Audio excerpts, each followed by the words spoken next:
नमस्कार साथीहरू, आज हामी सिक्ने हो मोबाइलबाट कसरी आफ्नो मतदाता परिचय पत्र कसरी खोज्ने उसको बारेमा आज हामी यो भिडियोमा सिक्छौँ। फुल ट्युटोरियल भिडियो छ। यो भिडियोमा हामी सिक्ने आफ्नो मोबाइलबाट घरमै बसी नै मतदाता परिचय पत्र खोज्ने, त्यो प्रिन्ट पनि गर्न सकिन्छ फोटो सहित त्यो कसरी खोज्ने उसको बारेमा आज हामी सिक्नेछौँ साथीहरू। यो भिडियो पुरै हेर्नुहोला। भिडियो पसन्द आयो भने लाइक, शेयर अनि सब्स्क्राइब जरुर गर्नुहोला। ल साथी, हामी जाम आफ्नो मोबाइलको कुनै पनि क्रोम ब्राउजरमा जाने, त्यसमा गएपछि इलेक्सन कमिसन नेपाल भनी सर्च गर्ने। सबभन्दा टपमा इलेक्सन कमिसन नेपालको वेबसाइट आउँछ। अनि पहिलोमा हाम्रो हुन्छ इन्टर वेबसाइट हुन्छ, अनि दोस्रोमा हाम्रो अनलाइन प्री इनरोलमेन्ट छ। तेस्रो यहाँ हाम्रो छ मतदाता नामोली भोटर आइडी आफ्नो नाम खोज्ने भनी अप्सन यहाँ तेस्रोमा छ। त्यसमा क्लिक गर्ने साथीहरू। त्यसमा क्लिक गरेपछि हेर्नु, क्लिक गरौँ। त्यसपछि क्लिक गरेपछि हेर्नु साथी, यहाँ अन्तिम मतदाता नामोली यहाँ सब दिएछ। क्लिक गर्ने के हो, सबभन्दा पहिला हेर साथी, दुई किसिमको अप्सन छ। नाम मतदाता नामोली ठेगाना अनुसार खोज्न चाहन्छौ कि यहाँ तल मतदाताको व्यक्ति विवरण अनुसार सर्च गर्न चाहन्छौ। ल साथी, हामी दुवै तरिकाबाट सिकौँ कसरी गर्ने हो। सबभन्दा पहिला हामी प्रदेशमा क्लिक गर्ने, आफ्नो प्रदेश चोइस गर्ने। त्यसपछि यहाँ जिल्ला चुज गर्ने, हाम्रो जिल्ला कुन हो, अनि गाउँपालिका हो कि नगरपालिका हो त्यो चुज गर्ने।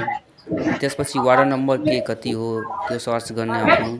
अनि मतदाता केन्द्र तिम्रो जहाँ तिमी मतदाता दिन्छौ त्यहाँ केन्द्रको त्यो केन्द्र सेलेक्ट गरेपछि सबमिटमा क्लिक गर्ने। त्यसपछि हेर्ने साथीहरू यहाँ सब नामहरू आइहाल्छ। जति वार्ड नम्बर तिमी चुज गरेको हुन्छ त्यो वार्डको सब यहाँ व्यक्तिको विवरण आइहाल्छ।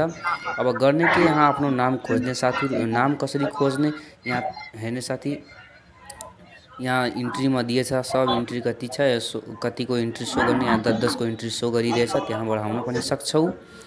कसरी खोज्ने साथीहरू, यहाँ हेर्ने नाम पनि माथि आ इ भनी जुन अक्षरबाट नाम पर्छ त्यो अक्षरबाट सेलेक्ट गरेर हेर्न सकिन्छ। जस्तै साथी मेरो नाम राबाट पर्छ, म र सेलेक्ट गर्ने। हेर्नु साथी, राबाट सब नामहरू आइसक्यो। अब यहाँ 10 को इन्ट्री छ साथीहरू, त्यहाँ 10 को सो पनि गर्न सक्छ, तर म 10 को इन्ट्रीमा गरिरहेछु। यहाँ तल नेक्स्टमा क्लिक गर्ने, यहाँ तल हाम्रो प्रिभियस अनि नेक्स्ट छ, नेक्स्टमा क्लिक गर्ने। क्लिक गरेपछि हेर साथी अरू राबाट नामहरू आइसकेछ। अनि यसमा खोज्ने, आफ्नो नाम खोज्ने साथीहरू कहाँ नाम छ, फेरि यहाँ नेक्स्टमा क्लिक गर्ने। अब यहाँ हेर साथीहरू जति राबाट नाम हुन्छ हाम्रो त्यो सब नामहरू यहाँ हेराइन्छ। जस्तै हेर्नु साथीहरू, यहाँ सब नामहरू हेराइरहेछ। वा यस्तै नेक्स्टमा क्लिक गरी आफ्नो नाम हेर्न सक्छौ साथीहरू। हेरिरहेछु आफ्नो नाम, यहाँ सब नामहरू आइरहेछ।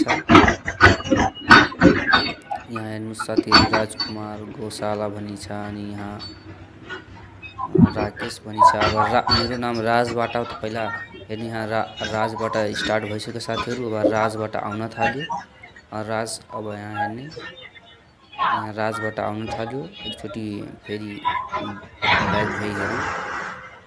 हेर्नु साथीहरू, यहाँ मेरो नाम राजकमल बढाई यहाँ अप्सन हेर्नु साथीहरू यहाँ हेराइसकेको छ। अब पुरै हेर्नको लागि व्यक्ति विवरणमा क्लिक गरेपछि अब गर्ने के हो साथी, प्रिन्ट निस्काउने हो भने यहाँ जन्ममिति पहिला आफ्नो हाल्ने, अनि विक्रम सम्मतमा हुनु पर्यो जन्ममिति त्यो हाल्ने। अनि त्यसपछि वर्ष कति हो, महिना कति हो महिना हाल्ने। त्यसपछि दिन कति हो दिन पनि हाल्ने। त्यसपछि यहाँ आई एम नट रोबोटको अप्सनमा क्लिक गर्ने अनि सबमिटमा क्लिक गर्ने साथी।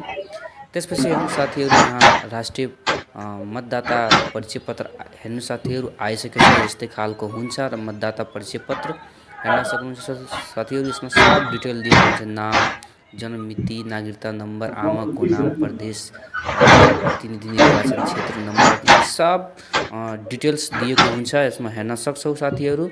जस्तै यहाँ तल प्रिन्टको अप्सन छ, यदि तिमी प्रिन्ट गर्न चाहन्छौ भने प्रिन्ट पनि गर्न सक्छौ साथी। यस्तो भिडियोको लागि मेरो युट्युब च्यानल राज स्टुडियोलाई सब्स्क्राइब